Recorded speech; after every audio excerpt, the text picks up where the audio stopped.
আপনি এই শিবের গীত কেন গাচ্ছেন আপনি আমারে বলেন তো? আমি এখানে আলোচনা শুরু করার আগে আপনাকে প্রথমে অনুরোধ করবো যেটা যে কাইন্ডলি প্লিজ আমাকে একটু সময় দিবেন কথা বলার জন্য। এবং কারণ আপনি যদি সাউন্ড বাইট চান তাহলে এটা একটা বিষয়, আর যদি আমার কথাটা আপনি তো ইশাক আপনি তো আক্রমণাত্মক কেন? আমি কেন আপনার থেকে সাউন্ড বাইট চাবো বলেন তো আমাকে? আপনি প্রথমে এসে বললেন যে এই ধরনের অনুষ্ঠানে আসতে আমি নিরুৎসাহিত করছি। কি আক্রমণাত্মক হবো আপনার জন্য আমি? আপনি আমারে বলেন তো, মানে আপনারা এইসব অ্যাপ্রোচ পাইছেন? আমি আপনার থেকে সাউন্ড বাইট কেন নিব আপনি আমারে বলেন তো? আপনার থেকে সাউন্ড বাইট আমি কেন নিব? আমি কোন জায়গায় গিয়ে আপনার সাউন্ড বাইট আমি ব্যবহার করবো যে আপনার থেকে আমার সাউন্ড বাইট নিতে হবে? আপনি আমারে বলেন তো। আপনারা আমি এত ভদ্রভাবে এতভাবে একটা জিনিস জানতে চাইলাম। আমরা একই কিছু বিষয় নিয়ে আপনাদের দুজনের কাছে একই প্রশ্ন করতে চাই। আমি জনাব ইশাক আপনাকে দিয়ে যদি একটু শুরু করতে পারি একই বিষয়। বেশা ফারহানার কাছ থেকে আমি শুনবো যে আজকে নারীর ডাকে মৈত্রী যাত্রা কর্মসূচি থেকে নারী ও প্রান্তিক জনগোষ্ঠী সুরক্ষা নিশ্চিত এবং গুজব ও ধর্মীয় উস্কানির বিরুদ্ধে ব্যবস্থা নিতে অন্তর্বর্তী সরকারের প্রতি একটা দাবি জানানো হয়েছে। তো আমরা সেই দাবি মালার মধ্যে দেখছি যে যারাই নির্বাচন করতে আসবে বা ভোট চাইতে আসবে, নির্বাচনী অঙ্গীকারের মাধ্যমে তাদের পরিষ্কার করতে হবে যে নারী, শ্রমিক বা শ্রমজীবী, জাতিগত, ধর্মীয়, ভাষাগত, লৈঙ্গিক সংখ্যালঘুদের অধিকারের ব্যাপারে তাদের অবস্থানটা কি, মানে তাদের রাজনৈতিক, অর্থনৈতিক ও ব্যক্তিগত মুক্তির বিষয়ে তার অবস্থান কি। এটা যদি আমরা একটা করে এক লাইনে শুনি জনাব ইশাক আপনার কাছে, যে আসলে নারীদের অধিকার বা কি হওয়া উচিত আপনি যদি একটু বলেন। শ্রমিকদের, জাতিগত, যারা ধর্মীয়ভাবে মেইন স্ট্রিম না, ভাষাগতভাবে মেইন স্ট্রিম না, তাদের আসলে রাজনৈতিক, অর্থনৈতিক এবং ব্যক্তিগত অধিকার কি হওয়া উচিত বলে আপনি মনে করেন, জনাব মোহাম্মদ ইশাক? ধন্যবাদ খালেদ মহিউদ্দিন ভাইকে আমাকে আপনাদের অনুষ্ঠানে ডাকার জন্য। শুরুতে আমি কয়েকটা জিনিস বলবো। জুলাইয়ের পর প্রাথমিকভাবে আমি খুব একটা আগ্রহী ছিলাম না এই ধরনের টক শো করতে, এবং আরো অনেককে আমি অনুৎসাহিত করেছি। এখানে একটা রিজন ছিল, আমাদের মেইন স্ট্রিম মিডিয়া গত 15 বছরে তাদের ভূমিকা কি, সেই ভূমিকার পুনর্মূল্যায়ন ছাড়া আমরা যদি আবার তাদের সাথে নিজেদেরকে অ্যালাইন করি তাহলে আমরা রিকনসিলিয়েশন প্রসেসটাকে বাধাগ্রস্ত করছি কিনা সেটার একটা বিষয়। তো তারপর সবাই আসছে যেহেতু, তারপর আমিও আসলাম, এবং আপনাকে ধন্যবাদ যে আমাকে ডেকেছেন। কিন্তু জনাব মোহাম্মদ ইশাক আপনি যে কথাটা তুললেনই, আপনার কি মূল্যায়ন হয়েছে গত 15 বছরে আমাদের ভূমিকা কি ছিল?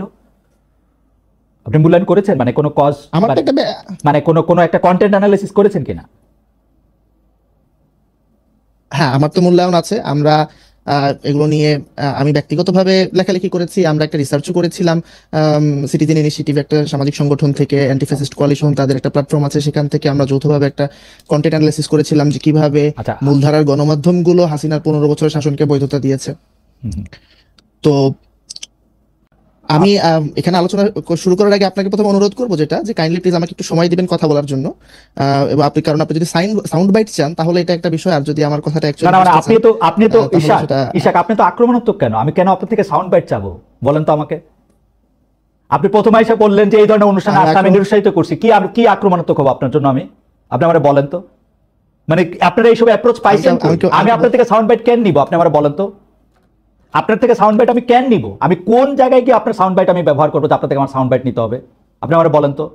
আপনারা আমি এত ভদ্রভাবে এতভাবে একটা জিনিস জানতে চাইলাম, আপনি এই শিবের গীত কেন গাচ্ছেন আপনি আমারে বলেন তো?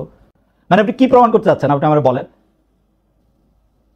আপনি আমার প্রশ্নের উত্তর দেন দয়া করে, যে আপনি বলেন যে নারী, শ্রমিক, জাতিগত, ধর্মীয়, ভাষাগত, লৈঙ্গিক এবং এই ধরনের, মানে আমি জানি না, আপনি প্রশ্নটা জবাব দেন। আমি আপনার কন্টেন্ট অ্যানালিসিস বা আপনি কি কন্টেন্ট অ্যানালিসিস করছেন আপনি আমাকে জানায়েন, আমি এটা দেখব না পরে। আচ্ছা ঠিক আছে। এই যে আপনি বললেন যে শিবির গীত, এখানে এই ধরনের লোডেড কোশ্চেন, এইটার মধ্যে আমি কোনো লোডেড কোশ্চেন করি না ইশাক, আমি কোনো লোডেড কোশ্চেন করি নাই। আমি আপনাকে কোশ্চেন করছি, কোশ্চেনের পরিপ্রেক্ষিতে আপনি যে কথা বলছেন সেই কথার প্রেক্ষিতে আমি বলছি যে আপনি ইররিলেভেন্ট ভাবে এই কথাটা এখন আপনি বলতেইছেন, আমি আপনার থেকে সাউন্ড বাইট চাচ্ছি। লোডেড কোশ্চেন আমি করলাম না, আপনি মন্তব্য করলেন। আমি কিন্তু যদি শব্দটা ব্যবহার করেছি, এবং যারা যদি শব্দটা আমি বলি ইশাক, যদি শব্দটা আপনি ব্যবহার করবেন যখন আপনি এটার মধ্যে আসবেন, পড়বেন, অভিজ্ঞতা হবে, তারপর আপনি বলবেন। আপনি আগে থেকে কেন বলবেন?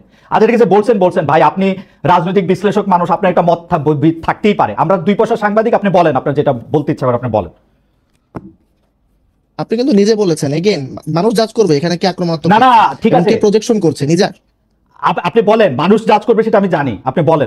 আপনি বলেন মানুষ যে জাজ করবে এটা আমি জানি। আপনি বলেন যে মানুষের জাজমেন্টের জায়গা থেকে আপনি বলেন।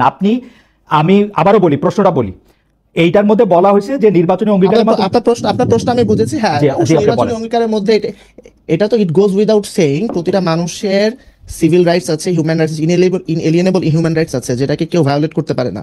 তো সেইটা জায়গা থেকে কোনো দল যদি সেই রাইটস এর ব্যাপারে আপনার একমত না হয়, তাহলে সে তো ডেমোক্রেটিক প্রসেসে পার্টিসিপেট করতে পারবে না। ডেমোক্রেটিক প্রসেসে পার্টিসিপেশনের তো ন্যূনতম শর্ত আছে, না হলে আজকে তো হচ্ছে একটা ফ্যাসিস্ট দল বা একটা সন্ত্রাসী সংগঠন, তারা এখানে বলবে যে আমরা গণতন্ত্র চাই, এবং কোনোভাবে তারা হিটলারের মতন তারা একটা মেজরিটি নিয়ে পার্লামেন্টে ঢুকে যাবে। তো এটা তো এটা নিয়ে এটা একটা নো ব্রেইনার এবং নন স্টার্টার কোশ্চেন অ্যাকচুয়ালি।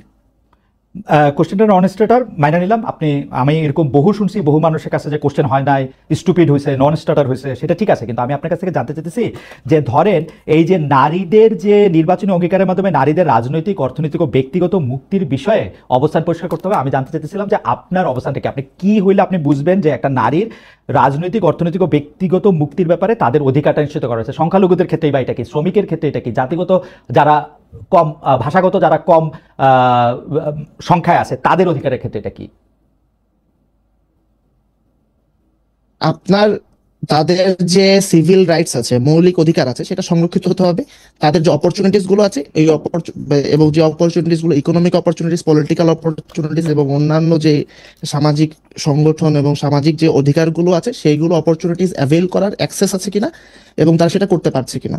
সিম্পল, মানে এটা আমার কাছে মনে হচ্ছে এটা হচ্ছে এক কথায় জবাব দাও এই টাইপের একটা প্রশ্ন। এটা তো খুবই স্বাভাবিক, এটা এখানে এত বিশ্লেষণের আমি কোনো জায়গা দেখছি না। আপনার কাছে কি মনে হচ্ছে যে বর্তমানে এই দাবি করার কোনো দরকার আছে, নাকি এইগুলি আসলে আমাদের দেশে, আমাদের সমাজে এটা এই অধিকারগুলি সংরক্ষণ করাই আছে, সব মানুষের সমান অধিকার পাইতেছে?